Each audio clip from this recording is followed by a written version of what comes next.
Even I even drink it with boss. Even as a coach, you're taking something against, you're taking something from us, the people. Kasi for me growing up, I've always watched ABS-CBN.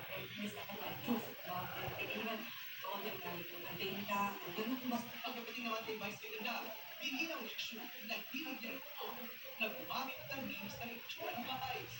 Taken out of context, anya ang mga short clips nito. Sa PR, Jojoba, ito protocol ng blog niya. Natatawanan ilang anya ang pag-iiw niya kay Vice. nag-interact ako sa sabi girl. Oo nga. Pagkagabi kasi ako yung sabi ko na I really love it. And I'm really grateful for me na effort. Every day that opportunity to hindi lang siya kaya ka. Kasi ito lang I said it on the exit message regarding mga fake mga scam. Kasi gusto ko lang i-clarify yung side ko na nangyay.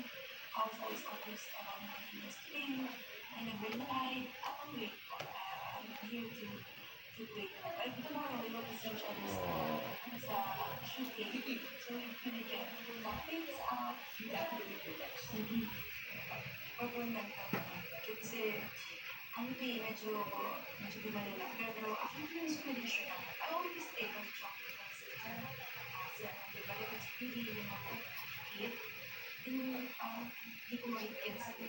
Laking tulong ang anisyon ng mga tao sa kanyang paligid. Isa na ang kanyang kaduo na si Caritas de Guzman na hindi siya iniwanan sa kinaharap ng laban. Agap ng rising star ng marami pa bagay na magpapakataba at susubok sa kanyang pagkatao sa buhay at sa industriya nito.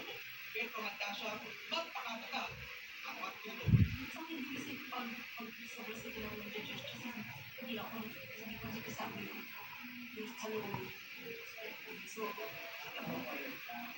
parang pinagtutulungan ko na lang. Parang kung nakakaulo man yung ginawa ko sa hindi ko napakabang tao na lakad pa ako.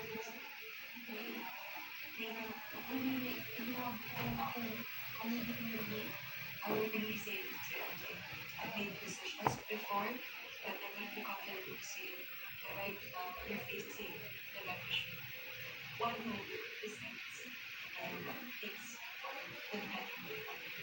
MJ Felipe, DBS,